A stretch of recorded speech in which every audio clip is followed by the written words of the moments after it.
Hey, good afternoon, everybody. My name's Tony Cardenas with Carmel Social Media, and we're talking about the Hamilton County and Indianapolis real estate market. I'm sitting here with my good friends Kyle Morris with FC Tucker and Shelly Walters with eXp Realty. How you guys doing today? Doing great. Hey, and it's Kyle's birthday. It Happy is. Hey, birthday, happy birthday, Kyle. Another trip around the sun.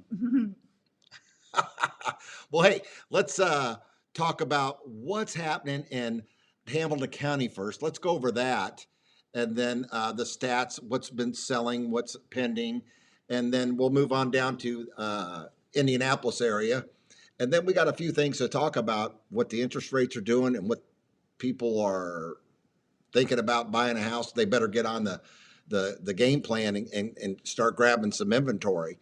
It looks a little bleak out here. So, Shelly, tell me what's going on in Carmel in the last week. So in Carmel, in the past 7 days, there were 33 houses that hit the market. There are currently still 12 of those on the market. 21 of them have already pended. Wow. Yeah, year to date, we've sold 164 closed. But looking back to the same time last year, there were 269 that had closed. Wow. So we're way off from last year. Where are we sitting at on sales and pendings for Westfield, Indiana, please? Westfield actually also had 33 hit the market, and there's still 11 active of those. 22 of them have already pended in the past 7 days. Year to date, we have 161 that have closed, and the same time last year, 219 have been sold. So we're off on Westfield as well. Wow. And we might as well jump into Noblesville. Noblesville. So Noblesville, though, for Noblesville, we had 23 went on the market in the past week. 16 of them have already pended, though. So only 7 of them are still active that went on the market last week. There's others that are still actively on the market, but the ones that were listed last week, only 7 of them are left. Wow. And then what else? You got Noblesville and you got Fishers. Fishers. So Fishers, there was more. There's 39 that went on the market in the past week. 10 of them are still active, so 29 of them pended. Average price point was 160 to 1.8 million, just under 1.9 million. So, but year over year, so this year, we've had 250 sold in Fishers. Year over year compared to this time last year, though, we had 371. So we can definitely see that there's less inventory that everybody's talking about on the market. For Noblesville, it's not as big of a difference. We've had, ironically, the same amount sold, 250 so far this year. And this time last year, at the same point, we'd had 265 had sold. Wow. Shelly, do we have anything on Zionsville today? Yeah, Zionsville is really slow. Kind of interesting. There were only 14 that hit the market, and 5 of those are still active. 9 had pended already in the past 7 days. Year to date, there's only 48 sales that have happened, and a year ago today, there were 110. So it's off by my half. gosh. Well, look, what's your opinion on the inventory that's coming on board right now? Do you think it's a little slower than last year? I mean, prices are up high, stuff is selling in a moment's notice. What's going on in the Hamilton County area? What's your guys' opinion on this right now? Well, I think it's ramping up, actually. I mean, we're generally just now kind of actually starting to tiptoe into the selling season from what we historically see. But I think people are acclimating. A lot of people have been on pins and needles trying to see what the market was going to be like year over year. And I think people actually went on the market a little bit earlier. I think the selling season kind of started a little bit earlier this year, but we haven't seen the volume that we have. A lot of that's been to new construction. People have been concerned about rates, as we're going to talk about. Oh, sure. But I feel like you can almost feel the market vibrating a little bit, that a lot is about to kind of come on the market and break free as we get into April. Yeah, and we mean, like you said, the selling season in Indiana or our central Indiana area has always been starting really around March or April. So, Sure. It's not really that it's kind of, it's January and February is kind of slow anyway. So it's going to be interesting to see what's going on. But the rates seem to be changing a lot. So your average rate right now is 4.625 on a 30-year fix. You're talking about 20% down. Now, I know there's some guys out there that are going to beat that. There's some banks that are going to be a little bit higher on that. That's as of today. It could change in 15 minutes from now. But, just back in December, you and I and Kyle were talking. What was the rate in December, Kyle? back in December of 2021, rates were 2.75. So, I mean, we've gone up almost 2 full percentage points, right? And we were just ballparking numbers. Like, how does that? This podcast is sponsored by PRMG Mortgage, serving Indianapolis markets. Need a mortgage pre-approval before you buy your home? Get the details up front. Contact Greg Evans at PRMG Mortgage in Carmel, Indiana. Get a low fixed mortgage rate. Plus, we have mortgage options that other lenders don't have. Reach out to Greg Evans at PRMG Mortgage Loan Specialist, NMLS 138492. Call direct 317-590-6546.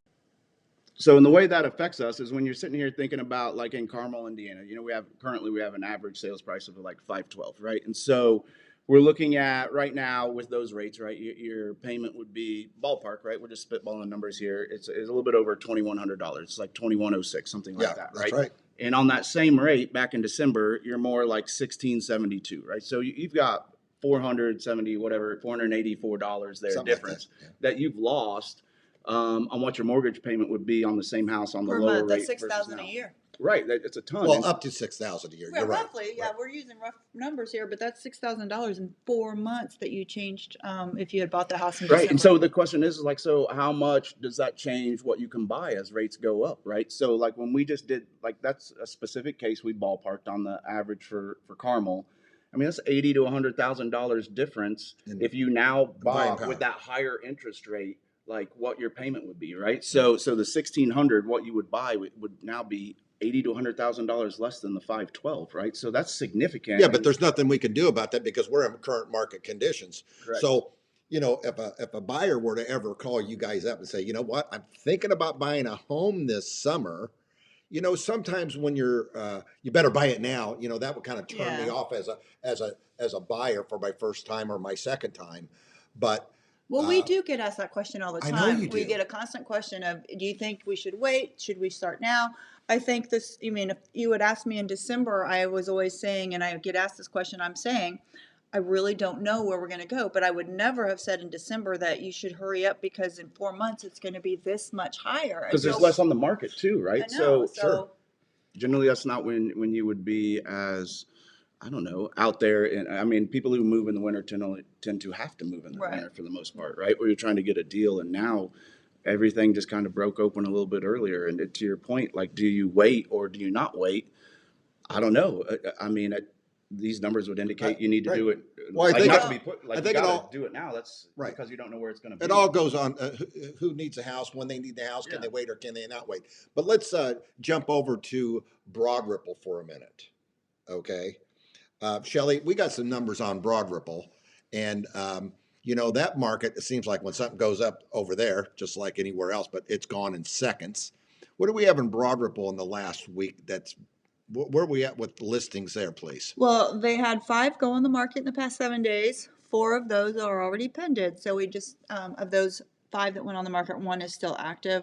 There's been, since the beginning of the year, 31 have sold in the Broad Ripple area, and an average price of $330,000. I never thought I would be saying that about Broad Ripple. Well, yeah, me neither, because I remember years ago I used to refinance those at right around, God, it was crazy, but anywhere from $110,000 to $140,000 refinances years ago, and that was big back But it's then. amazing down there now with all the new shops that they have. They have the red line, all the infrastructure that they put in down there to really kind of build it out. Like, it's very desirable. It's very walkable.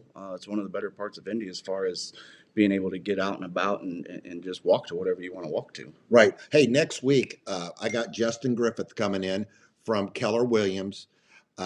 He sells a little bit of inventory down in the Mass Avenue, Fletcher Place area, down in that part. We're going to touch on Fletcher Place and Mass Ave, kind of get a perspective of what's going on in the downtown market. And then we're going to dig in a little deeper in the inner city of Indianapolis.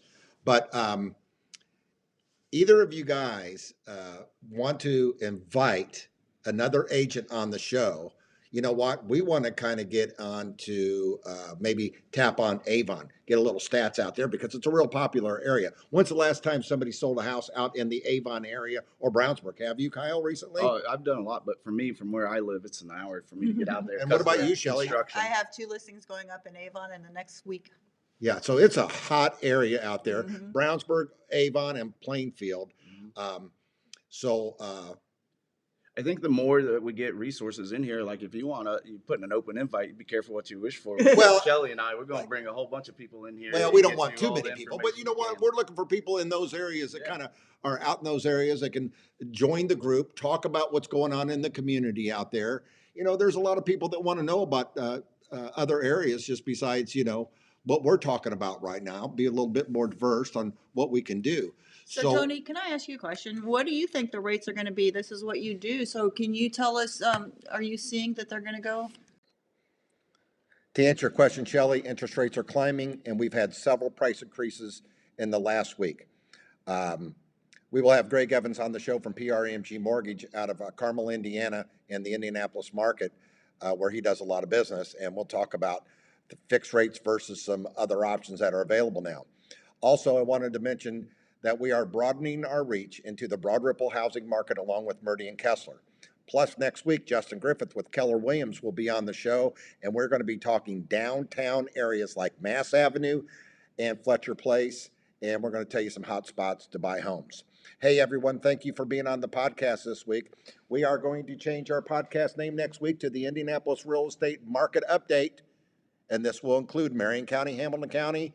We will move over to Avon and Brownsburg and talk about their stats and what's going on in that area for housing.